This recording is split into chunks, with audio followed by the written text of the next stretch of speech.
Welcome back. This is Mads Gaki Travel Agency at your service. Yours truly, this is Madeline Gakit and currently located at Angeles City, Pampanga. So I am doing home-based travel agency. And yes, so for today's vlog, and a thankful message goes to Johnny Lynn Sebrian. And she is from Butuan.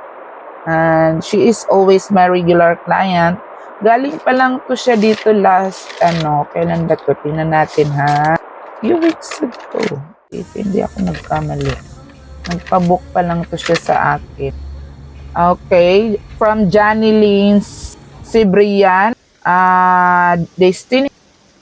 Butuan to Manila. And then Manila to Butuan. And her flight is this coming November. Mapa-check ako ng flight for November 22. So, for November 22, nasabi ko na, sorry, I apologize. So, for November 22 yung flight niya, papuntang Maynila.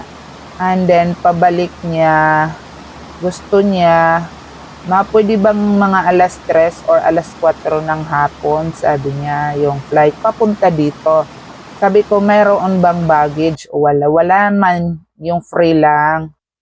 Binigay ko yung flight, yung oras na gusto niya hapon, sorry, wala. So, ang maibigay ko lang is, the flight was 11, November 22, 11 a.m. lang yung flight na maibigay ko, no?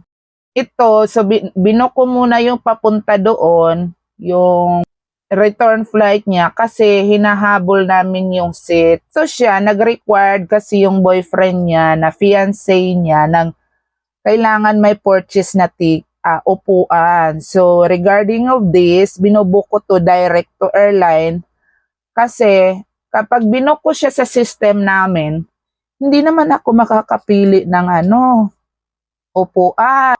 So kapag ganito ang client, demand ng client na they need together with seats. So, I booked directly to airline. Yes, binook ko siya directly to airline, no?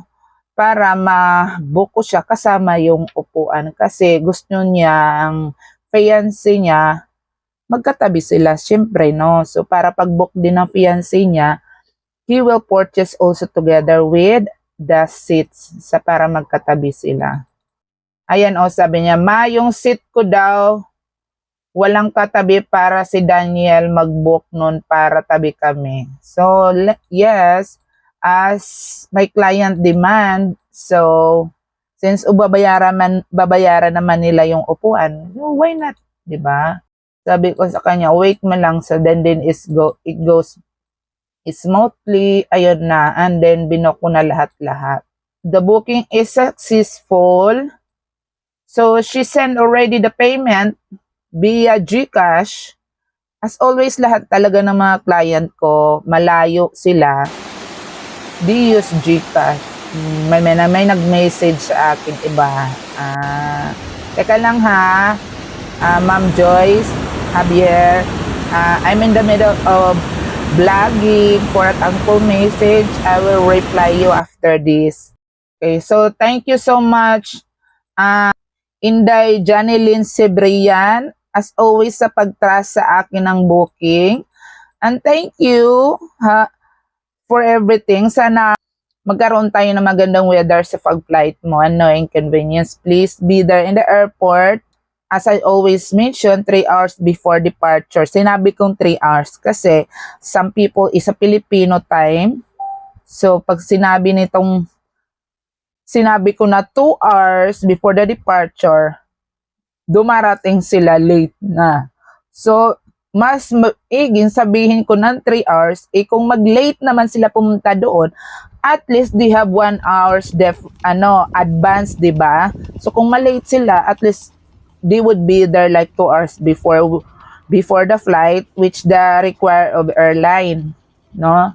Alam mo naman tayo mga Filipino time, na ako naawa sa mga client ko na naiiwan dahil sa hindi nakikinig sa akin. Pasensya na, pagkadating sa ganyan, wala na akong magagawa. So, anyway, thank you so much, Ma'am Jolinin Cibrian, and have a blessed day. And please see you in the next booking.